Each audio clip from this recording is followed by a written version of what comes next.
자, 삼각함수 내용 시작하기에 앞서서 먼저 각이라는 개념에 대해서 중학교 때 배웠던 것들 한번 복습해 보고, 그리고 나서 고등학교에 올라와서 각을 정의하는 방법이 여러 가지가 있다는 것을 한번 배워보도록 하겠습니다. 먼저 첫 번째, 중학교 때 배웠던 내용은 이런 것들이었죠. 삼각형이 이렇게 있을 때 우리가 이 각을 만약에 60도라고 한다. 그러면 각을 재는 방향의 의미가 없었어요. 그러니까 이렇게 재도 60도였고 이렇게 재도 60도였죠. 자, 그럼 여기서 우리가 가장 기본적인 거, 각의 정의가 뭐였을까요? 자, 한 점에서 시작해서요, 반직선 두 개를 긋습니다. 반직선 두 개를요. 그러면 이 도형을, 이거 도형이에요, 도형. 이 도형을 바로 우리는 각이라고 불렀습니다. 자, 그럼 두 번째, 각의 크기를 뭐라고 정의했냐면, 이 반직선에서 이 반직선까지 이 이동한 크기를 가지고 각의 크기라고 얘기를 했어요. 그런데 기준점에 대해서 얘기를 하지 않았기 때문에 이렇게 각을 재도 관계없었고 이렇게 각을 재도 똑같은 크기가 나왔었던 거죠. 자, 이제 각을 재는 방향에 대해서 알아보도록 하겠습니다. 자, 점 하나에서 반직선 일단 두 개를 그어 보도록 하겠습니다. 저는 이걸 기준으로 잡을 거예요. 그 기준이 되는 그 선을 우리는 시초선이라고 부릅니다. 그리고 나머지 반직선 하나를 우리는 동경이라고 부르죠. 시초선은 가만히 있는 거니까요, 동경이 움직이는 겁니다. 그래서 시초선으로부터 동경이 움직인 크기를 가지고 우리는 각의 크기라고 하는데요. 이 동경이 움직인 방향은 사실은 두 가지로 나타낼 수가 있죠. 첫 번째는 이렇게 왼쪽으로 돌아서 이렇게 갔다고 말할 수도 있는 거고요. 여기서 오른쪽으로 움직여서 위쪽으로 움직여서 이렇게 갔다라고 말할 수도 있는 거죠. 그래서 우리가 이렇게 움직인 것을 양의 각이라고 하고요. 만약에 그걸 30도라고 했다. 그러면은 당연히 이 반대 방향으로 움직인 이 크기는 마이너스 330도일 수밖에 없겠죠. 그래서 이것을 가지고 우리는 음의 각이라고 이야기합니다. 근데 플러스 마이너스는 양수다 음수다의 얘기가 아니고요, 바로 각의 방향에 대해서 이야기하고 있는 겁니다. 자, 그럼 마지막으로 결론적으로 얘기했을 때 플러스 30도와 마이너스 330도라는 이 각은 두 개 다 모두 어떤 각이다? 같다. 왜 그러냐면 시초선으로부터 동경의 위치가 똑같기 때문에 그렇습니다. 결론적으로 같은 위치에 있기 때문에 플러스 30도나 마이너스 330도나 같은 각이라는 사실을 잘 정리해 두시기 바랍니다.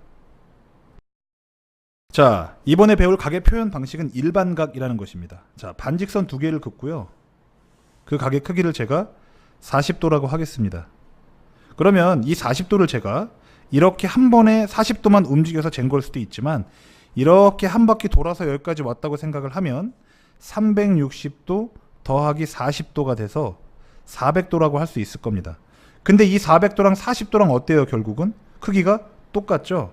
심지어 두 바퀴가 아니라 몇 바퀴를 돌 수도 있는 거거든요. 그래서 이 각을 그냥 40도라고 이야기하지 않고 몇 바퀴 돌았는지 알 수 없으니까, 자, 어떻게 표시를 하냐면은 360도 곱하기 n, 그렇죠? 몇 바퀴 돌았는지 알 수 없죠. 그 다음에 여기다가 더하기 40도라고 표시를 하는 겁니다. 이것이 바로 일반각의 표현 방법입니다. 중학교 때보다는 조금 더 다양한 방법으로 각을 표현하고 있죠.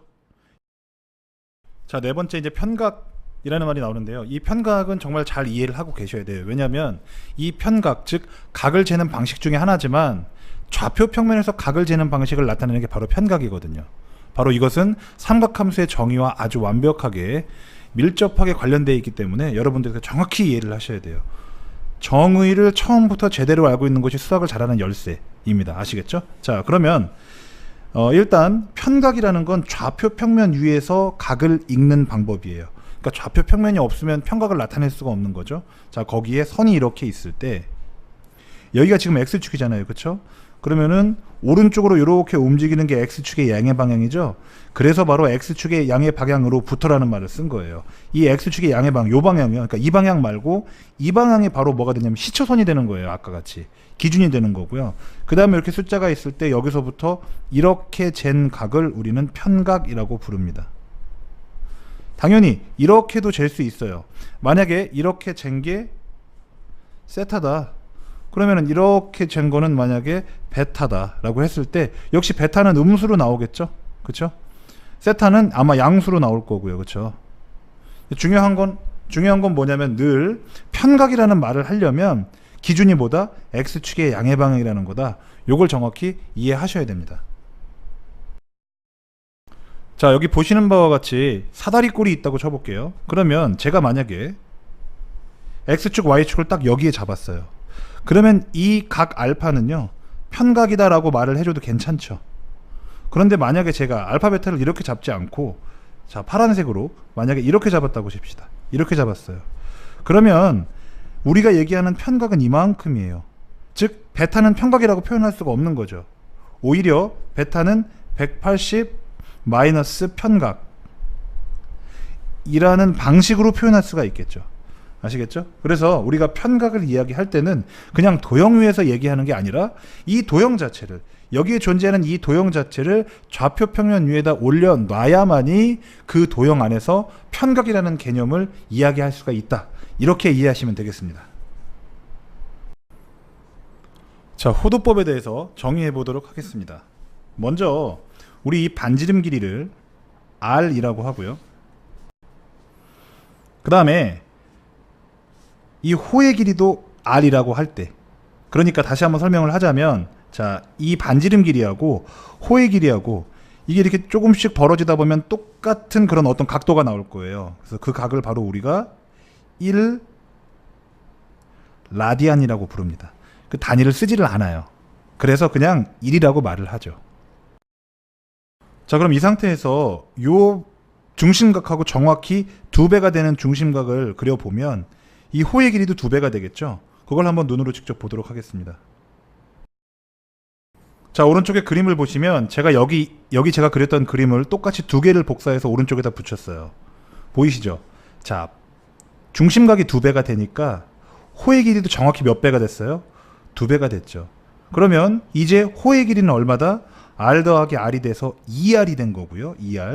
2R이 된 거고, 그 다음에 중심각의 크기는 원래 1라디안에서, 즉 1에서 뭘로 바뀌었나요? 2로 바뀌었죠. 자, 다시 한번요. 중심각의 크기가 2배가 되니까 호의 길이도 정확히 2배가 되더라. 그 얘기는 중심각과 호의 길이는 정비례 관계에 있다 라고 말할 수 있습니다. 이게 커지면 이게 커진다 그러면 그냥 비례관계라고 하고요. 이게 커지는 비율만큼 정확히 이 비율도 커진다 그러면 정비례 관계라고 얘기를 하죠. 자, 그러면 이제 여기서 뭘 할 거냐면요, 정확히 똑같이 반지름 R인 반원을 그려볼 겁니다. 자, 반지름 길이가 R이에요. 그러면 그때의 원주, 즉 반원의 원주는요, 2파이R의 반이니까 파이R이죠. 자, 그럼 생각해 보겠습니다. 제가 지금 뭘 표시하고 싶냐면 바로 이 중심각 크기예요. 중심각 크기. 자, 호의 길이가 R에서 파이R이 됐다는 건, R에서 파이R이 됐다는 건 파이배 됐다는 거죠.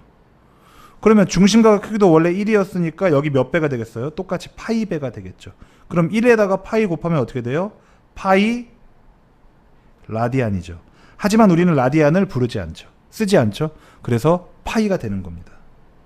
눈으로 보고 계시죠? 이 각 크기는 180도거든요. 바로 180도가 파이가 되는 이유입니다. 정확히 얘기하면 180도는요,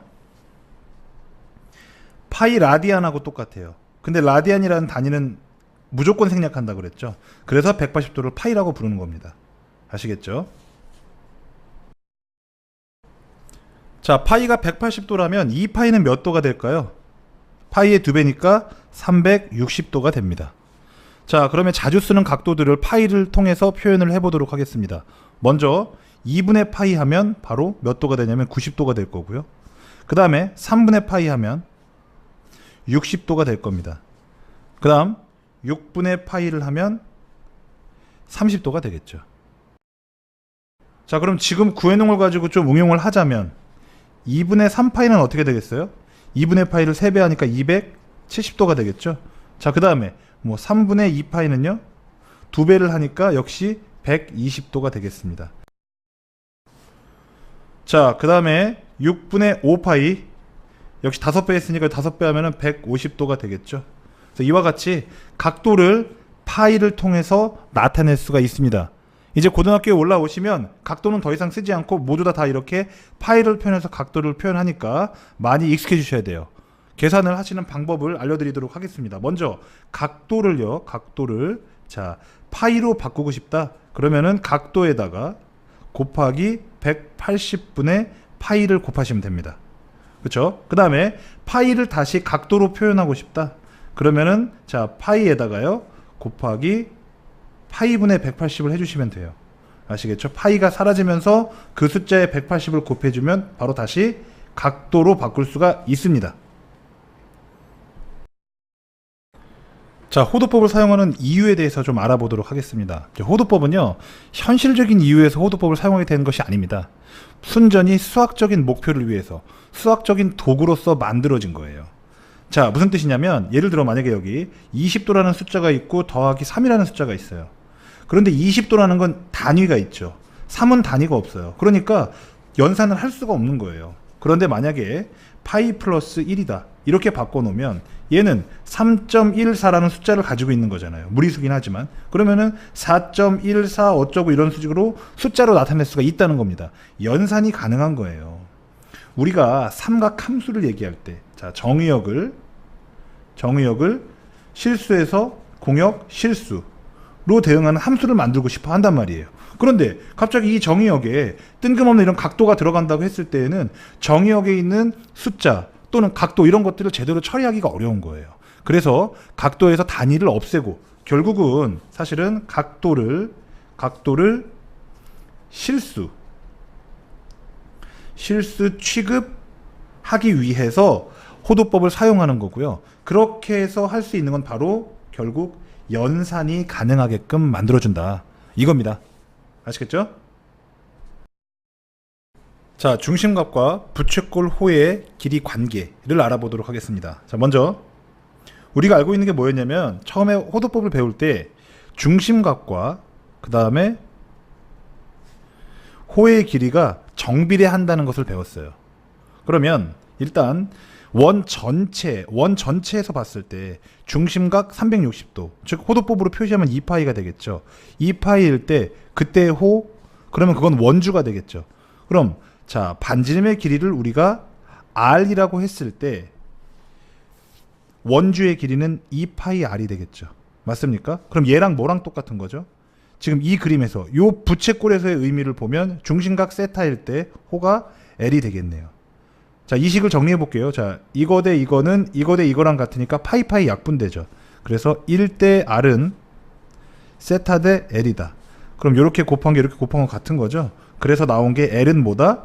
r 세타와 같다. 이겁니다. 자, 외워두셔야 돼요. l이 뭐냐면 호의 길이죠. 그리고 r은 반지름이고 세타는 중심각이에요. 근데 이 세타 중심각은 어떻게 표현된 거죠? 호도법의 형태로 표현된 거예요. 그러면 반지름과 그 다음에 호도법으로 표현된 세타를 곱하면 바로 뭐가 나온다? 호의 길이가 바로 나온다는 겁니다.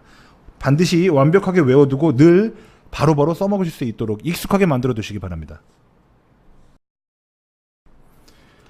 자, 한번 생각해 보도록 하겠습니다. 중심각의 크기와 넓이도 정비례한다는 거 아시겠죠? 왜냐하면 똑같은 거 두 개를 갖다 놓으면 즉, 자, 이 호가 이렇게 하나 있고요. 이렇게 하나 있고 똑같은 걸 여기다가 하나 더 붙이면 중심각의 크기가 2배가 되면서 이거랑 이거랑 지금 똑같이 생긴 거기 때문에 넓이도 어떻게 되겠어요? 2배가 되겠죠. 그래서 자, 이제 중심각과 넓이가 정비례한다는 걸 알았으니까 자, 원 전체의 중심각은 2파이죠.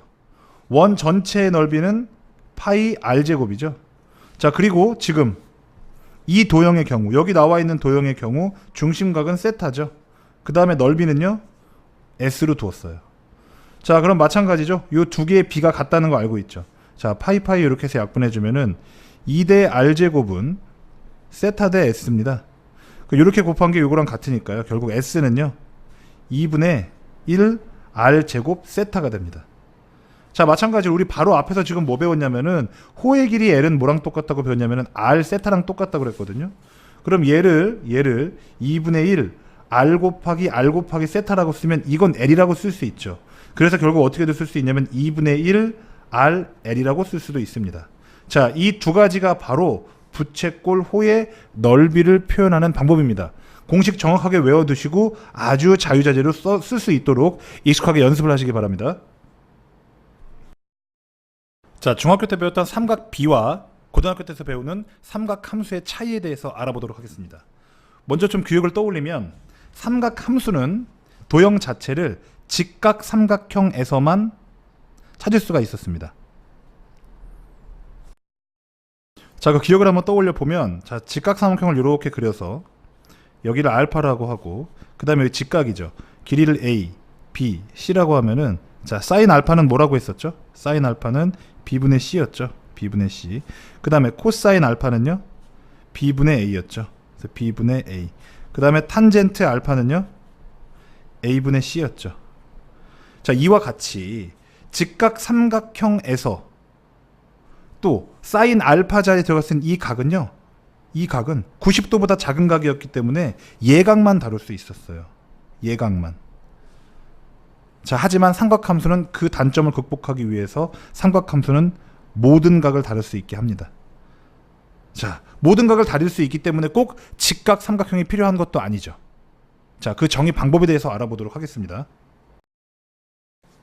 자, 삼각함수는요, 이 모든 도형을 다 좌표 평면으로 가지고 옵니다. 가지고 오고요. 자, 그 다음에 삼각함수가 좌표 평면에서 다루는 모든 각은 다 편각입니다.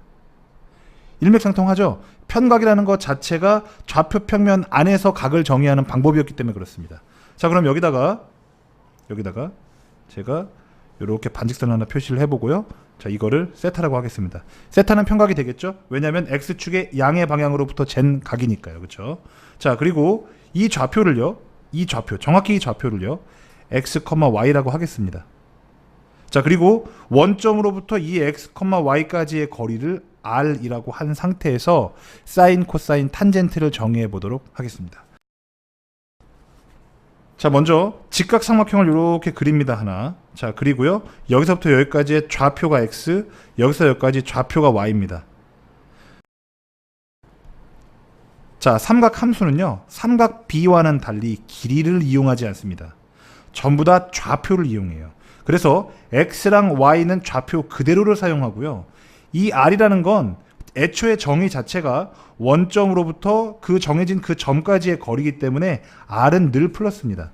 아시겠죠? 자, 그러면 사인 세타를 정의하면 우리가 삼각비에서 사용했던 방식하고 비슷합니다. 즉 빗변분의 높이와 같아요. 근데 높이의 길이가 아니라 y좌표가 되는 겁니다. 빗변분의 y좌표가 돼요. 그래서 빗변분의 y좌표이기 때문에 r분의 y라고 쓰시면 됩니다. 자, 그 다음에 코사인 세타는요, r분의 x, 길이가 아니고 r분의 x 좌표가 됩니다. 그래서 r분의 x가 되고요. 그 다음에 탄젠트 세타는요, x분의 y가 되겠죠. 당연히 x 좌표분의 y 좌표가 되겠습니다. 자, 그럼 이제 사분면마다 x좌표와 y좌표가 정해져 있기 때문에 코사인, 사인, 탄젠트의 부호도 다 정해져 있는 겁니다. 그러면 플러스인 것만 하면 사분면별로 써보도록 하겠습니다. 지금 1사분면 같은 경우에는요, r도 플러스, r은 어차피 원점으로부터 그 좌표까지의 거리이기 때문에 r은 무조건 플러스예요. 근데 x도 플러스, y도 플러스죠. 그럼 1사분면에서는 사인과 그 다음에 코사인과 탄젠트가 다 뭐가 되는 거예요? 전부 다 플러스가 되는 거죠. 2사분면은 y좌표는 플러스인데 x좌표는 마이너스잖아요. 그쵸? 그러면은 사인 세타인 r분의 y는 플러스가 맞네요. 그쵸? 근데 코사인 x인 r분의 x는 x가 음수기 때문에 마이너스가 되는 거죠. 그 다음에 탄젠트 세타도 마찬가지예요. x분의 y거든요. 근데 y는 플러스고 x는 마이너스니까 어떻게 돼요? 마이너스가 되는 거죠. 그래서 2사분면에서는 사인만 플러스입니다. 3사분면 보겠습니다. 3사분면이요. 지금 3사분면은 x좌표가 마이너스, y좌표도 마이너스예요. 자, 그러면 사인 세타 보면 r은 플러스니까 사인 세타는 마이너스가 되겠죠. 그리고 지금 플러스인 것만 쓰니까 마이너스는 안 쓰겠습니다. 자, 코사인 세타는요, r은 무조건 플러스인데 x가 음수니까 역시 코사인 세타도 3사분면에서는 마이너스예요. 자, 탄젠트 세타는 x분의 y인데 x도 음수, y도 음수기 때문에 마이너스분의 마이너스 플러스가 되죠. 그래서 3, 4분면에서 탄젠트가 바로 플러스 부호가 됩니다. 4, 4분면은요. x좌표는 플러스고 y좌표는 마이너스죠. 그러면 x좌표 플러스니까 사인 세타는 r분의 y인데 y가 음수죠. 그래서 4, 4분면에서 사인은 마이너스가 되고요. 그 다음에 코사인은 역시 r은 플러스고 x도 플러스가 되죠. 여기니까 4, 4분면이니까. 그래서 코사인은 플러스가 됩니다. 4, 4분면에서.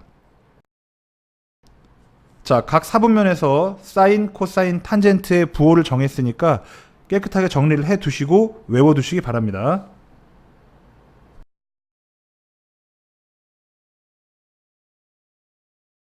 자, 예를 한번 들어보도록 하겠습니다. 좌표 평면 위에 마이너스 3,4라는 좌표를 찍었을 때, 자, 여기에다가 찍을 수 있겠네요. 그래서 여기가 4고 여기가 마이너스 3이 되겠습니다. 자, 이 점이 가르치는 이 각도를 우리가 세타라고, 이 편각을 세타라고 했을 때, 이때 코사인 세타부터 구해보면 r분의 x가 되는 거죠. 근데 r의 길이는 여러분들께서 이렇게 직각 삼각형을 그려보시면 구하실 수가 있죠. 3, 4 길이가 5가 되겠습니다. 그래서 r의 길이는 늘 양수이므로 5가 되는 거고요. r분의 x는 역시 마이너스 5분의 3이 되겠습니다. 그 다음에 사인 세타는요. 역시 r분의 y이기 때문에 5분의 4가 될 것이고요. 그 다음에 탄젠트 세타는 x분의 y니까요. x분의 y니까 마이너스 3분의 4가 되겠습니다. 자, 그럼 여기서 코사인, 사인, 탄젠트의 역수에 대해서 정리를 또 하고 갈 건데요. 우리가 시컨트 세타를 바로 코사인 세타 분의 1로 정의를 하고요. 역시 x분의 r로 정의합니다. 그래서 마이너스 3분의 5가 되고요. 그 다음에 코시컨트 세타. 책에는요. 새로운 표기법 CSC로 나와 있죠. 자, 코시컨트 세타는 사인 세타 분의 1이 되고요. 역시 y분의 r이 됩니다. 그래서 4분의 5가 되겠네요. 마찬가지 코탄젠트 세타가 바로 탄젠트 세타의 역수입니다. 그러면 역시 y분의 x가 돼서 마이너스 4분의 3이 되겠습니다. 자, 다음은 원 위에 있는 점들을 반지름 r과 편각 세타를 통해서 나타내는 방법에 대해서 알아보도록 하겠습니다. 자, 먼저 이렇게 보조선을 좀 내려보면 여기 x좌표가 이렇게 나오고 여기 y좌표가 이렇게 나오겠죠. 그러면 먼저 삼각 함수에 의해서 정의된 사인 세타, 코사인 세타 값을 한번 구해보면 먼저 코사인 세타는요 r분의 x거든요. 근데 지금 우리가 하고 싶은 게 뭐냐면은 이 x좌표를 나머지 세타와 r에 대해서 표현하고 싶은 거거든요. 그래서 양변에 r을 곱해보면은 결국 x는 뭐가 되냐면은 r 코사인 세타가 됩니다. 마찬가지로 y는요 r 사인 세타가 되는 거죠.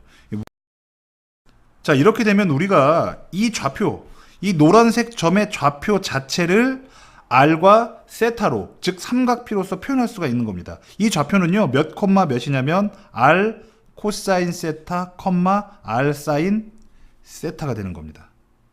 아시겠죠? 이 점 자체가요. 아시겠죠? 세타하고 그 다음에 반지름 길이 r만 가지고 있으면 이 좌표 자체를 삼각함수와 그 다음에 반지름의 길이를 통해서 표현할 수 있다는 겁니다. 자, 편각이라고 하는 게 세타처럼 이 방향으로만 잴 수 있는 게 아니라 이렇게 잴 수도 있잖아요. 그쵸? 물론 음수로 나오겠지만 만약에 그 각을 알파라고 한다. 어차피 동경이 똑같기 때문에 멈춰선 지점이 똑같기 때문에 똑같이 r 코사인 알파 그 다음에 r 사인 알파 값도 똑같이 나오게 되어 있습니다. 아시겠죠? 물론 알파 값은 음의 값으로 표현이 될 거예요. 값이 같다는 걸 아시면 되겠습니다. 자, 세타는 편각이죠. 자, 이 세타의 사인, 코사인, 탄젠트 값은 뭘로 주어지나요?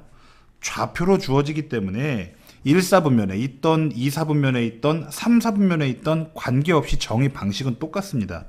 이 좌표를 표현해보면 역시 반지름의 길이를 r이라고 했을 때 r 코사인 세타가 x좌표고요. 그 다음에 r 사인 세타가 y좌표가 되겠습니다. 아시겠죠? 자, 앞서 배운 반지름의 길이 1인 단위원 위에 있는 점 좌표들 표현하는 방법, 그 방법들을 활용해서 이 좌표를 정확하게 찍어보도록 하겠습니다. 자, 이것들을 가지고 앞에 있는 값을 코사인 값으로 좀 바꿔보려고 찾아봤더니 코사인 2분의 1 값을 가지는 게 바로 몇 도예요? 바로 60도가 되는 거죠. 그러면 앞에 있는 게 코사인 60도가 됩니다. 그 다음에 2분의 루트 3 값을 가지는 건 사인 60도가 되겠죠. 자, 그러면 어떻게 그리면 되냐면은 반지름의 길이가 1인 단위원을 그리는 거죠. 자, 원을 이렇게 그린 다음에 자, 이렇게 30도씩 그려보면 여기에 60도가 찍히겠죠. 자, 그럼 이 점의 x좌표는 어떻게 돼요? r 곱하기 1이니까 1 곱하기 코사인 60도. 그쵸? 왜냐? 편각이 60도니까요. 30도짜리 두 개 그렸거든요. 그 다음에 1 곱하기 사인 60도. 이렇게 되면 이 점을 표현할 수가 있죠. 자, 그래서 이 점을 정확히 이렇게 찍을 수 있는 겁니다. 아시겠죠?